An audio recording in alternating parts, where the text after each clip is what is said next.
মুস্তাফিজুর রহমানের চোখ এবার বিশ্বকাপ জয়ের দিকে। চ্যাম্পিয়ন মেন্টালিটির দ্য ফিজ সতীর্থ ব্যাটারদের উদ্দেশ্যে আরও উন্নতি করার তাগিদ দিলেন ড্রেসিং রুমে বসে।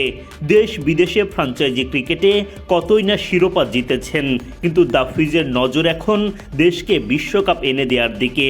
অস্ট্রেলিয়ার বিপক্ষে ঐতিহাসিক সিরিজ জয়ের আনন্দে ভাসছে বাংলাদেশ দল, তবে জয় উদযাপনের মধ্যেও আত্মতুষ্টির কোনো জায়গা দেখছেন না মুস্তাফিজ। ড্রেসিং রুমে দেওয়া তার বক্তব্যে ফুটে উঠেছে চ্যাম্পিয়ন মানসিকতা, যেখানে তিনি স্পষ্ট করে দিয়েছেন শুধু জেতাই যথেষ্ট নয়, বিশ্বসেরা হতে হলে আরও উন্নতি করতে হবে।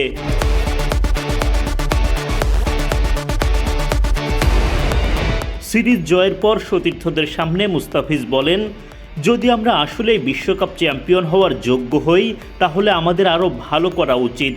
ভালো বলতে ওদের 5 উইকেট যাবার পরও দেখলাম ওরা 2 জন রান করেছে। ওরা প্রমাণ করে যে ওরা বড় টিম।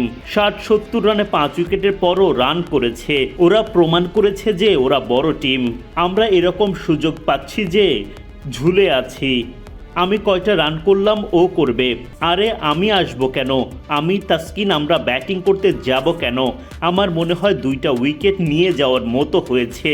যদি আমরা আসলে বড় টিম ভাবি তাহলে এই জিনিসগুলো ঠিক করতে হবে।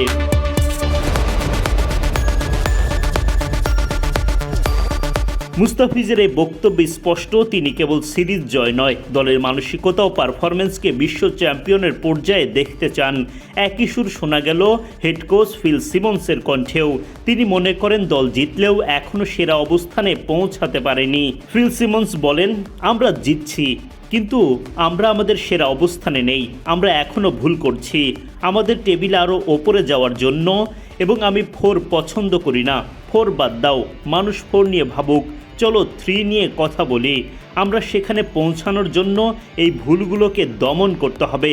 আমাদের নিশ্চিত করতে হবে যেন এই ভুলগুলো আরও ছোট থেকে ছোট, কম থেকে কম হতে থাকে। বোলারদের প্রশংসা করে সিমন্স আরও বলেন, অনেস্টলি আমার মনে হয় বোলাররা ব্যাটসম্যানদের ছাড়িয়ে গেছে তাদের কনসিস্টেন্সিতে। আমি মনে করি আমাদের এই বোলিং সেই জায়গায় পৌঁছাচ্ছে। 36 বছর পর আমরা অস্ট্রেলিয়ার এগেনস্টে একটা সিরিজ জয় করলাম, এবং এটার জন্য তোমাদের নিজেদের একটা জোরে হাততালি দেওয়া উচিত। ঐতিহাসিক এই সিরিজ জয়ের পর বাংলাদেশ শিবিরে আত্মবিশ্বাস বেড়েছে ঠিকই, কিন্তু মুস্তাফিজ ও ফিল সিমন্সের বার্তা একটাই, সত্যিকারের বড় দল হতে হলে এখনও অনেক পথ পাড়ি দিতে হবে।